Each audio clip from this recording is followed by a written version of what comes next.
So just to appreciate the brilliant presentation on triple IEs.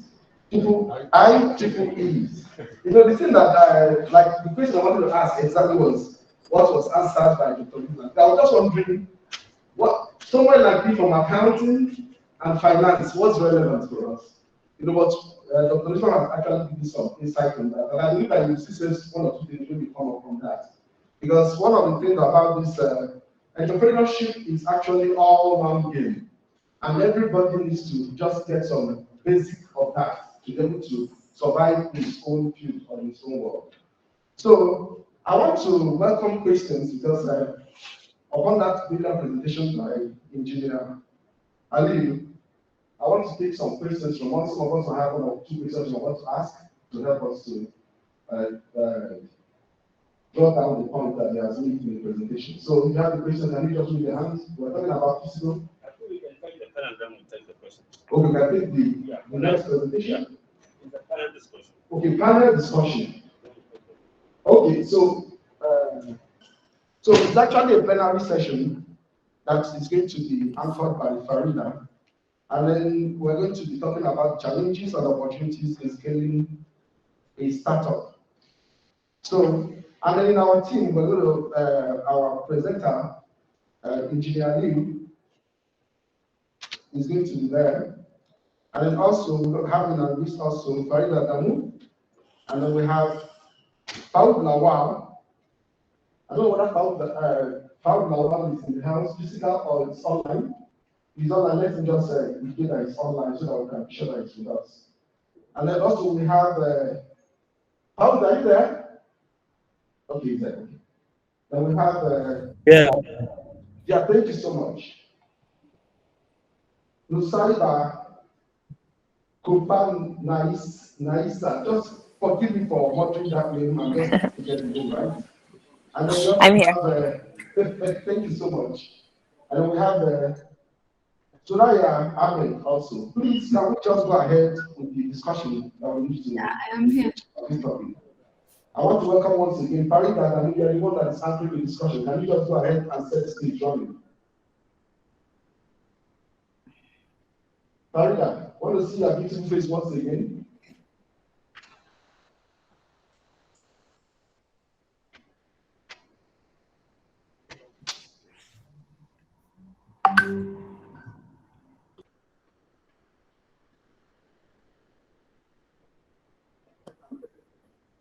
All right. Thank you very much, sir. Good afternoon, everyone. I hope you can all hear me. Thank you. So I'll just start with the one data analyst and I'm free. Please, can we confirm that you can hear me? Yeah, we can hear you loud and clear. Thank you so much. All right. So I'll just ask everyone to introduce themselves. I would start with Surayyah. Please, can you tell us what you do? Yeah, my name is Surayyah Ahmed. I run an e-commerce and fulfillment service startup called YDS Online. Yeah. Okay, Fuad. You can tell us what your organization does as well, please.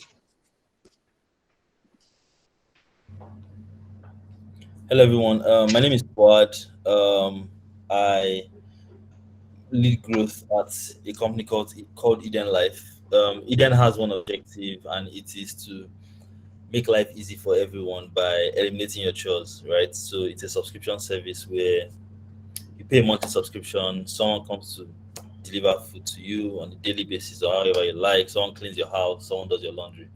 So basically, I work at the company doing the hard work of making life easy and soft. So yeah, that is all. All right, thank you very much, Fuad. Mr.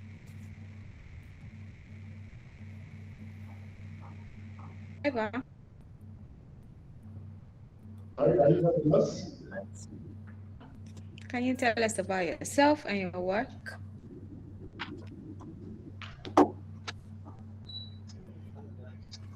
Nusaibah. Hello, good afternoon. My name is Nusaibah Kofar-Naisa. I currently called My American Neighbor, where an e-commerce site, a website where customers go online, they order the products that they want for delivery, mostly throughout Abuja, but also to other parts of the country as well.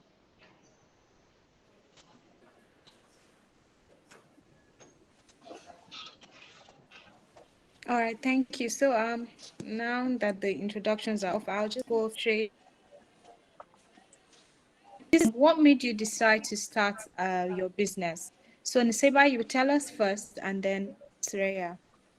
Why did you start Okay, sure. American Neighbor? I think that's a good question, and it's something that I've been asking myself for many years. So I started my professional career in the US. I was working for Amazon.com at their headquarters in Seattle. And then I later moved to Nigeria, and I was working for Outsource Global as the Chief Operations Officer. It's a call center based here in Abuja.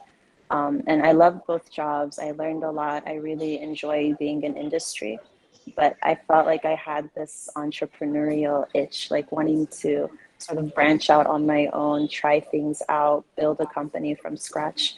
So I started working on the company while I was still keeping my job. Like I would work on my American Neighbor on the weekends and after hours, until eventually I just wanted to go all in head first. So it was a big leap for me, but one that I've never regretted. I love exploring, trying new things, figuring things out on my own, and kind of being at the freedom to grow the business at my own pace and in a way that I like. Thank you. Surayyah, tell us about YDS Online, why you started. So I actually started business at the age of 14, so very early. And I've kind of always been an entrepreneur. And I didn't really want to be part of a system, especially the government job system, because I've always been passionate about growth. Similar to Nusaibah, I also worked for 2 UK e-commerce companies. I worked for Just Eat in the UK. I worked for Ocado. And then I got most of my e-commerce experience from there. But then I felt like I didn't want to come back to Nigeria and jump into the next government job, because every country literally thrives on the private sector, not the public sector.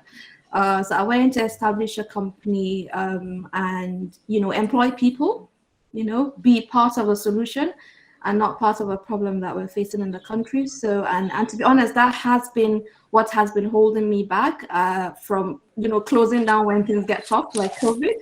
And it's been keeping us going, basically. Yeah. Awesome. So now that we've established that, we'll just get into the core of this conversation, which is really just like the topic states, the challenges and the opportunities for startups. So I'm going to just start with Fuad and ask, what is that big challenge for startups trying to break into the Nigerian market? I know you've worked across a couple of successful products. What do you think it is really eating at businesses or startups in Nigeria? Is it regulation? Is it financing? Are there other factors that sort of work against them? Naturally, a big part of it is financing, but I feel like to navigate that and thrive in spite of financing issues, for those that can't raise money, for those that choose to bootstrap and all of that.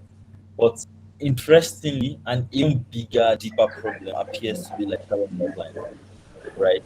And it is that there is not just enough supply of high quality talent. There's not a large enough market for high quality talent locally, and it's why you find people who actually have talent getting paid ridiculous sums of money because of the talent problem.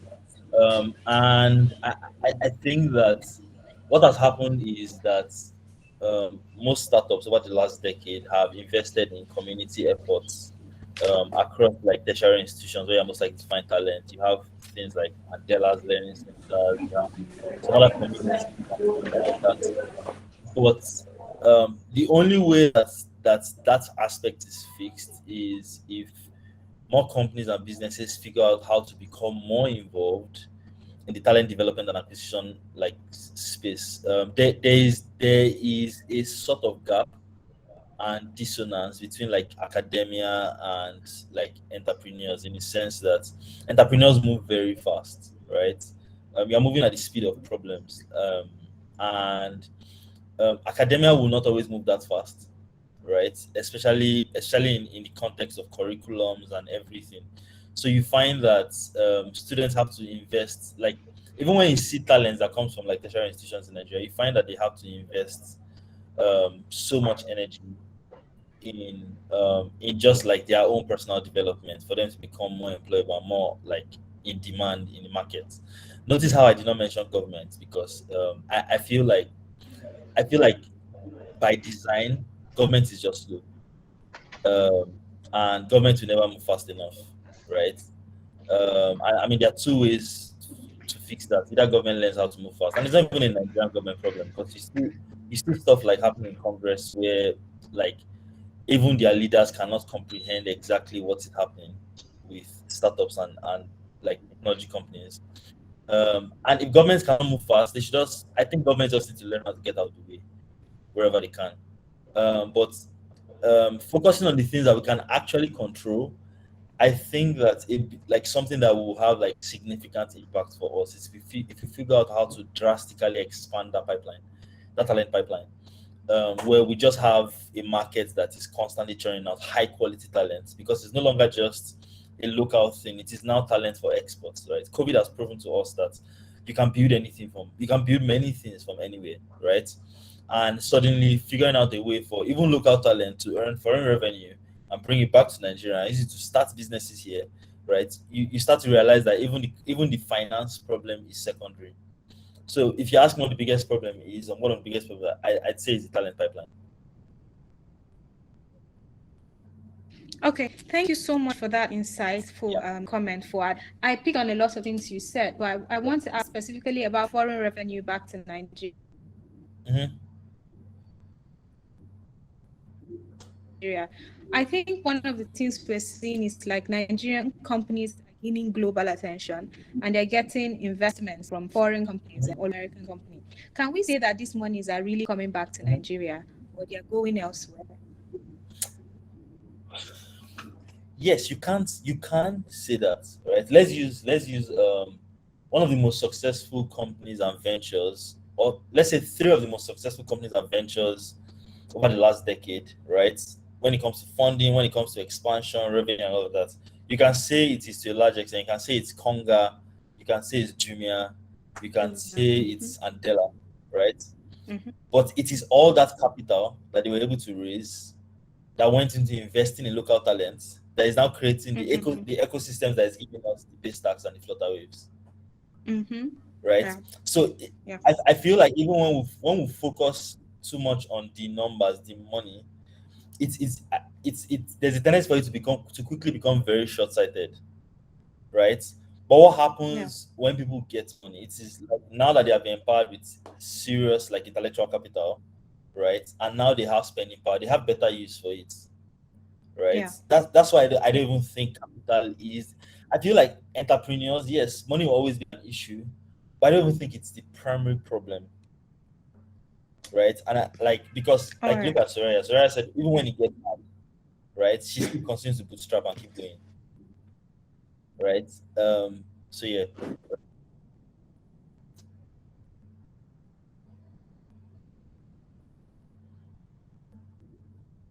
All right. Thank you so much. Can you Surayyah, hear do you me? agree with Yeah. Fuad? He said sort of he thinks the primary concern is the lack of talent. Has this been your challenge as an entrepreneur? I mean, yeah, I work for a company, but you could say that the entire leadership team is a bunch of entrepreneurs. But yes, it's a real problem, right? And sometimes place where The question is what for we are actively Surayyah. thinking about. Okay, for sorry, I thought it was me. Sorry, because one that I'm not an entrepreneur, I'm an employee. I think I'm muted. I've been nodding while Fuad was speaking because he is absolutely right. When it comes to talent in Nigeria, that is when you begin to crack. When you go for fundraising has become global now. If you have a good product, if you can get yourself to venture capitals around the world, you're going to get money. But now when you get that money, how do you actually use it to scale the company? And then that comes down to the resources that you have on ground. That comes back most importantly to your internal capabilities, and those are the people that you have. You employ graduates, they have absolutely no skills, zero skills, and you will know this because even talent companies that are trying to bring together tech talent for people to outsource to, you find out that they're not getting the right talent. So as Fuad said, they're having to create the pipeline, because if they don't create that pipeline and train these people, they will just not have the right talent. So, for me, I think one of the most important skills that anybody should have right now, and especially for tertiary institutions, is to teach people how to learn very fast. How do you learn very fast? Because the world is not, you're not just going to be an accountant or even a Python developer and then tomorrow you're going to remain relevant. Relevance is changing. Web3 is coming. We're now going from this to this. So you need to be able to learn extremely fast in order to catch up. And that in itself is a special skill to have. How do I learn very fast? And for me, I think if people are able to learn very fast, what will happen is whichever company they're able to join, then they're able to, immediately get into the culture of that company, learn very quickly, use initiative, and help the startup to scale up. And that has been my major problem as well. We've been bootstrapping. We raised a little bit of angel investment in 2019. The reason I'm not going for another fundraiser is because we just haven't got the talent. I'm not going to employ somebody from the UK to come down to Nigeria to run my company. I need somebody within the market, right? However, I would like to say that talent and funding somehow go hand in hand. And this is because, if you want the right talent, you need to be able to pay for that right talent, right? If you're bringing somebody or you're poaching somebody that's doing extremely well in the private sector or in another company, you need to be able to pay them massively well. And that comes from your ability to have funding and then to pay those people. So you could say, hand in hand, you can get, you will need funding to get the right talent. But sometimes what happens is you get the funding, then when you now think, oh, now I have the funding, now I can afford better talent, you get that talent and you realize you don't have what you need to scale up the company, and then you go out there searching again. So either ways, we will need to develop the primary talent, the people going out there, the coppers, the interns.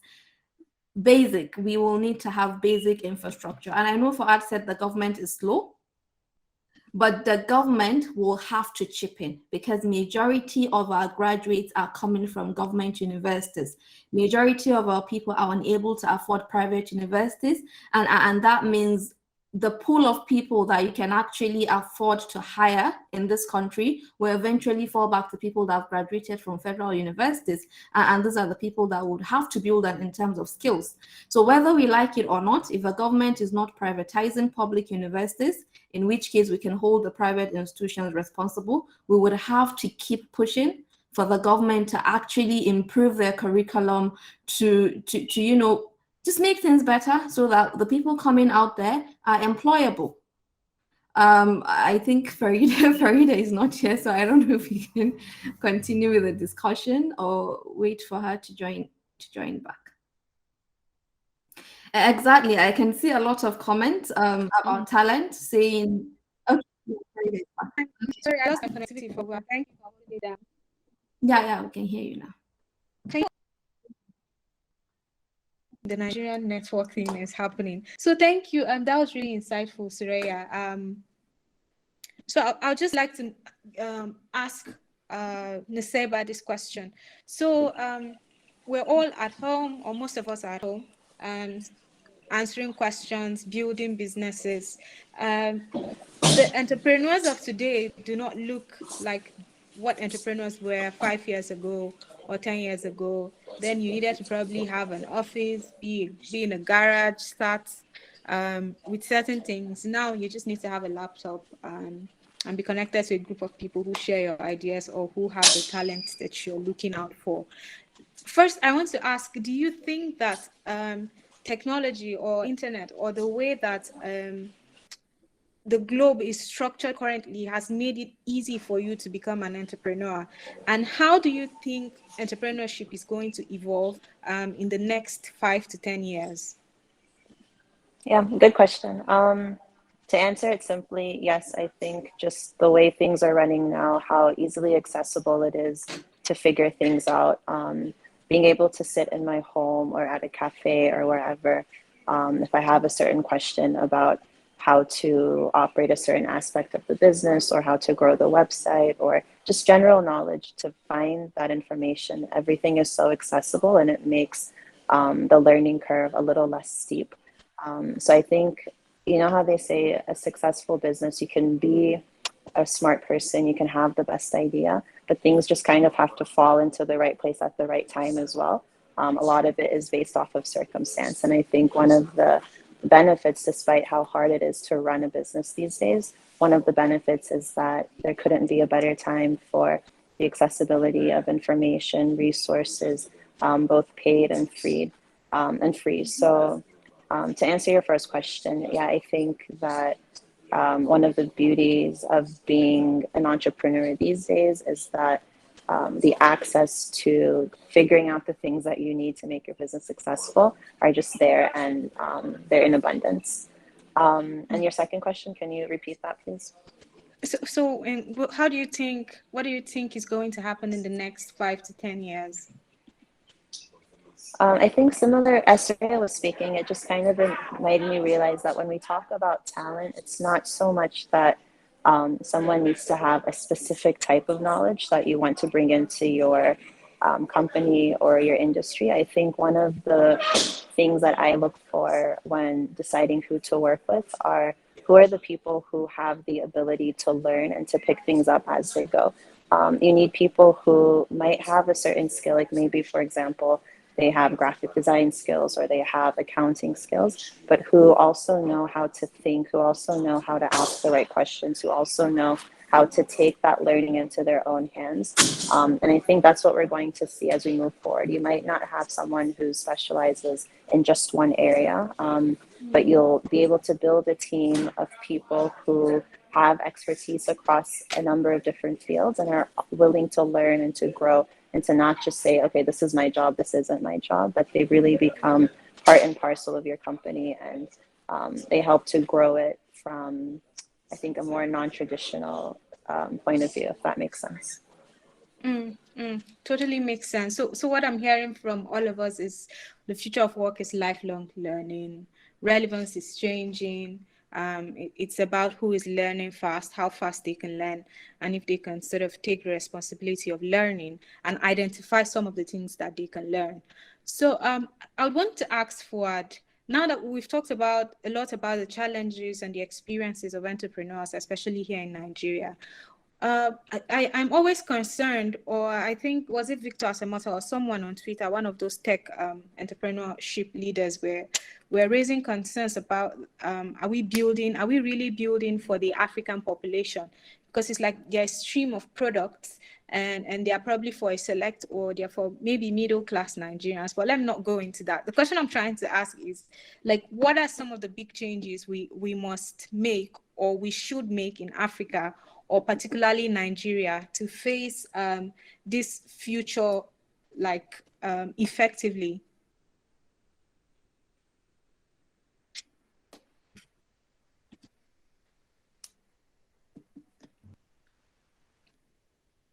Okay.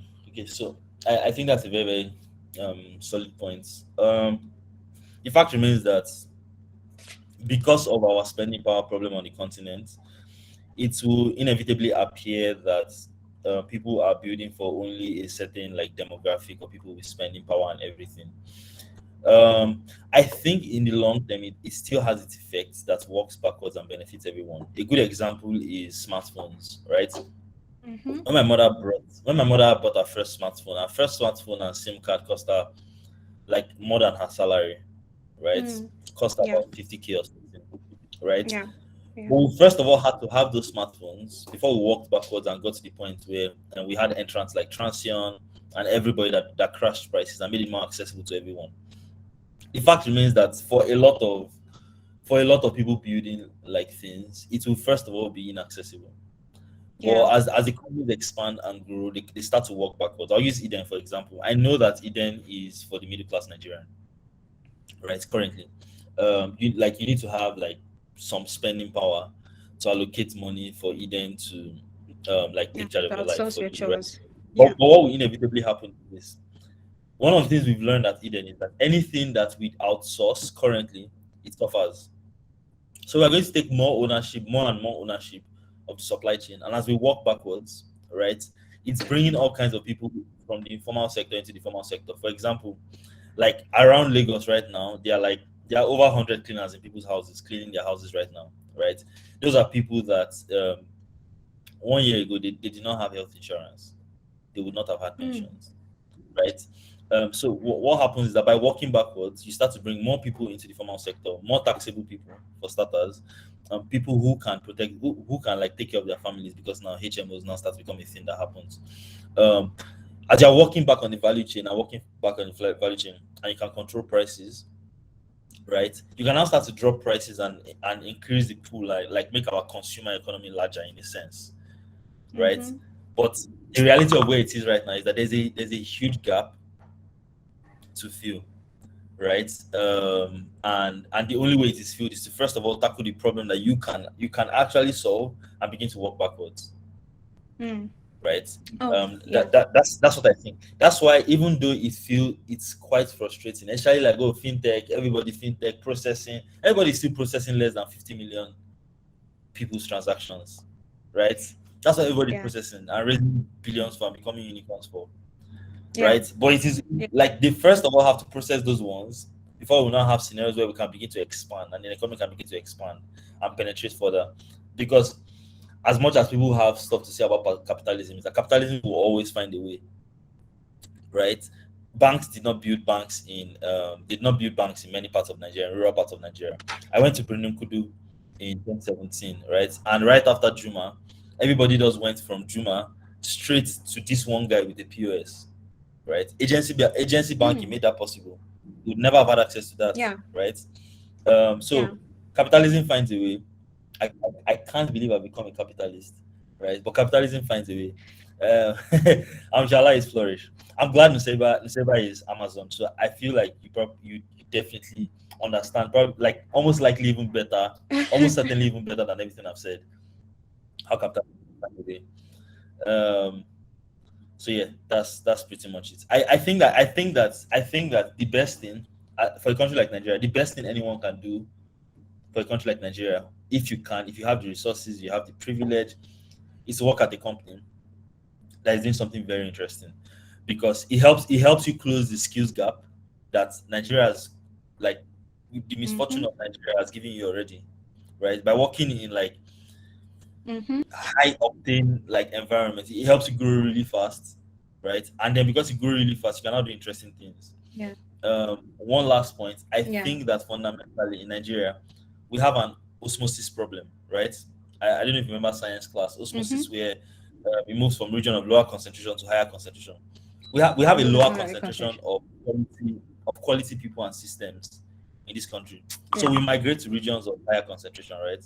And the only way that we can offset that balance is to rapidly increase the density of quality on this side, right? And currently, the only people that appear to be doing that are entrepreneurs.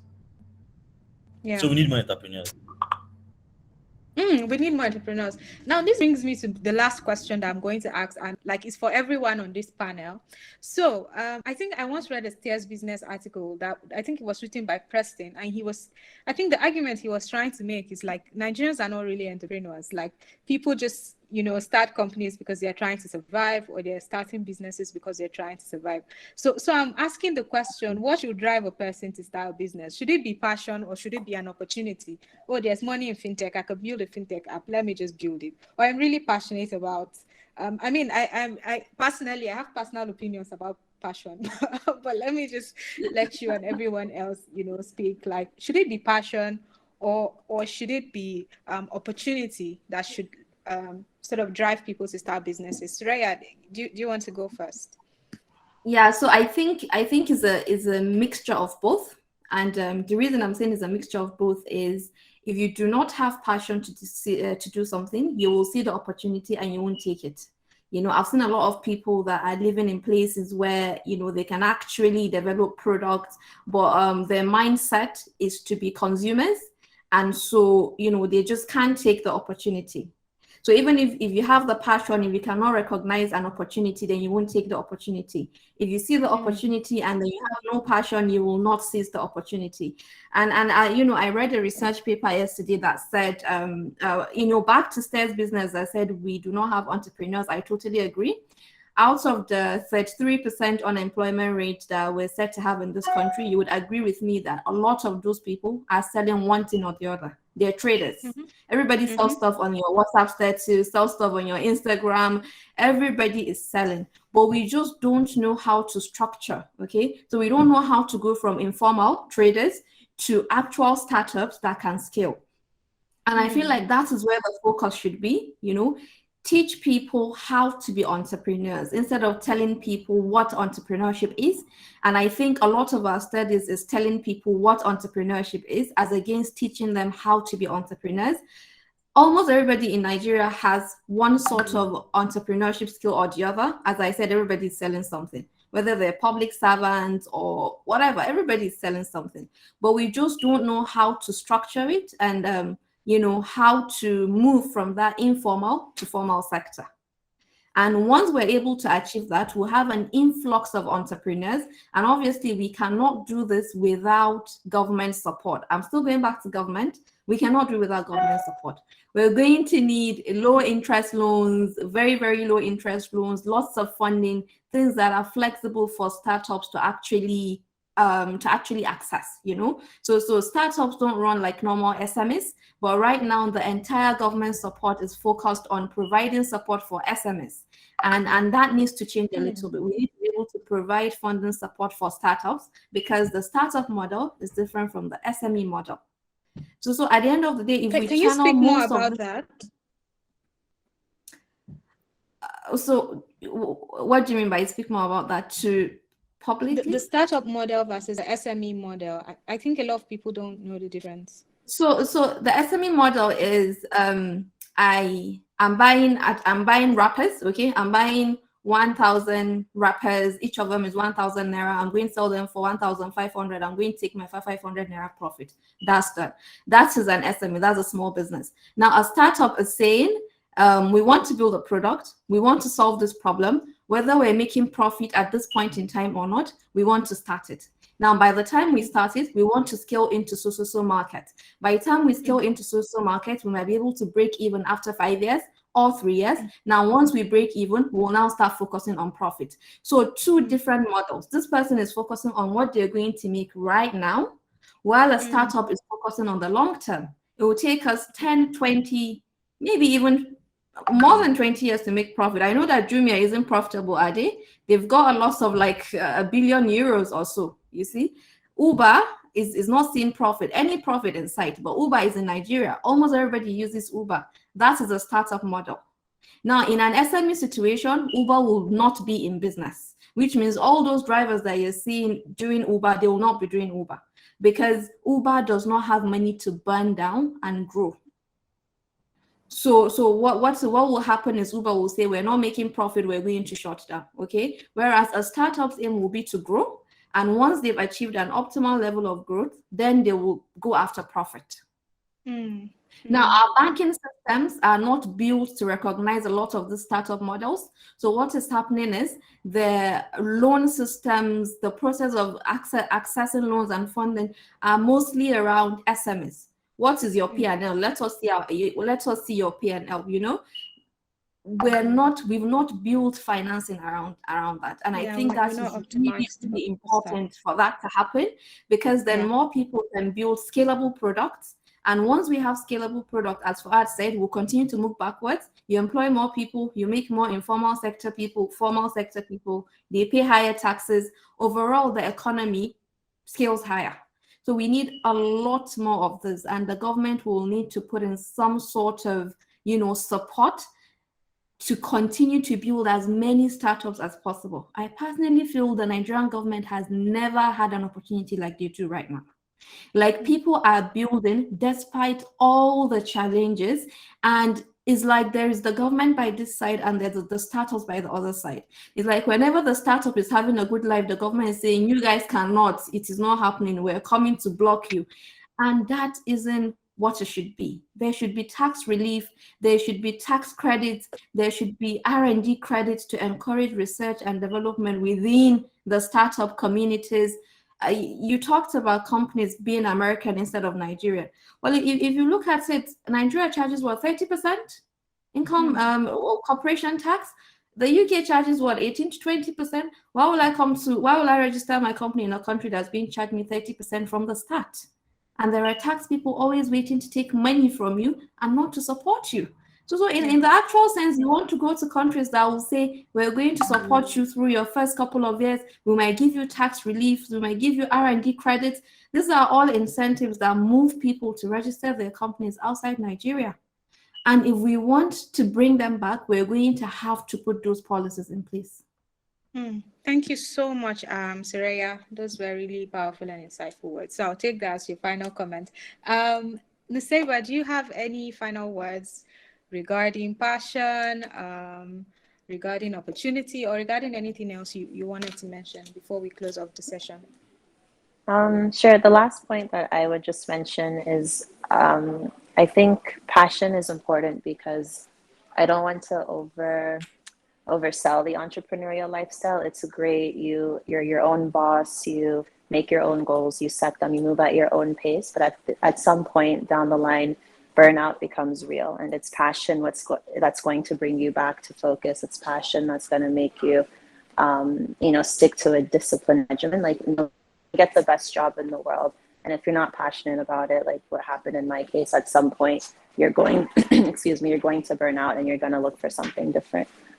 So don't underestimate how important passion is. But at the same time, know that it's the discipline, it's the grit, it's the pushing yourself when you don't want to do the work that really sets you apart from someone else at the end of the day.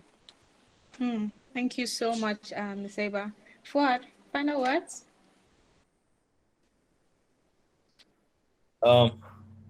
Final words. I